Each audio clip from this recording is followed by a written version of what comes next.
We are here at the last remaining territory of the New English Empire, a land that owned territory legally from the homeland of Guildford all the way down here to Rhode Island.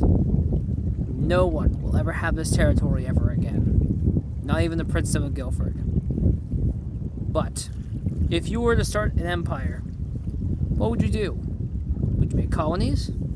Today, we're going to talk about empires and such colonies. Let's get inside before I lose my phone.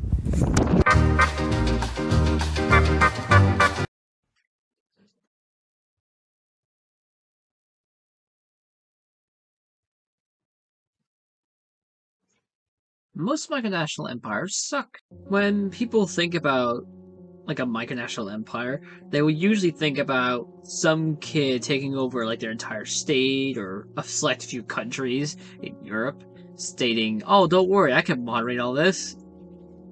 No, you can't. But there have been examples of empires done right, and we can learn from them. So I took some notes, and here's what I've learned. Quick note before we begin, this is more of a mini episode, so if this is really short, you'll know why. I've taken notes from two micronations specifically, and that's the Empire of Samaria and the Empire of Atlantium.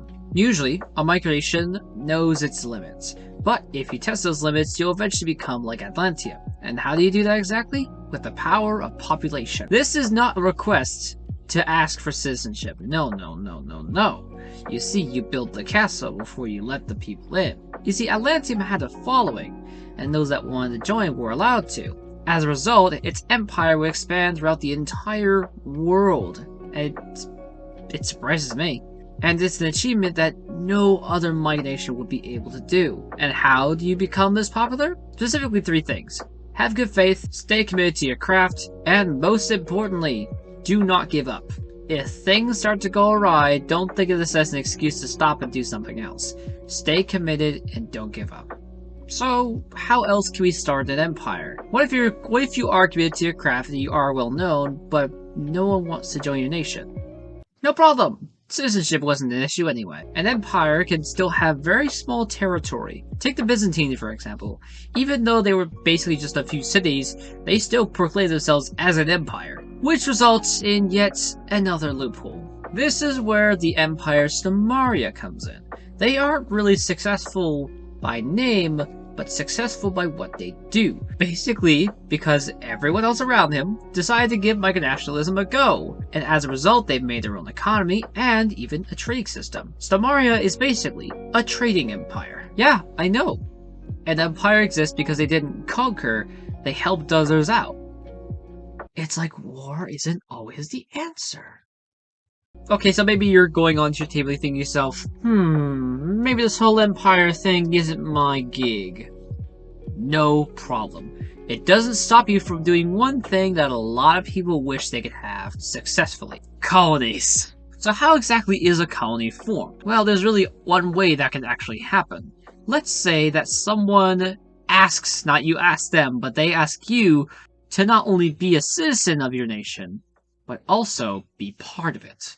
Basically, their house becomes a territory of your nation. That is where a colony is born. I know you don't usually get advantages off of citizens, but if they're either across the ocean, or they're by a lake, or they're from maybe a different state or a different country across, that can work. That can be considered a colony. Give them their own flag, make them the governor, and see what happens. If they are really dedicated, it can become very successful. For example, the Farfalla colony in Molossia. Apparently that exists. Yes, Molossia has colonies. I didn't know this until I looked over to Rio Molossia. It's not like I go over to Rio Molossia a lot. I don't spy on my rival. No, I don't. No. Absolutely not. And that's basically it. Yep, that's the end of the episode. I know, if this feels like that one citizenship episode, that's because it probably is. Again, this is one of those weird mini episodes I've had. Anyway, I'm starting a Discord. You can join me if you want.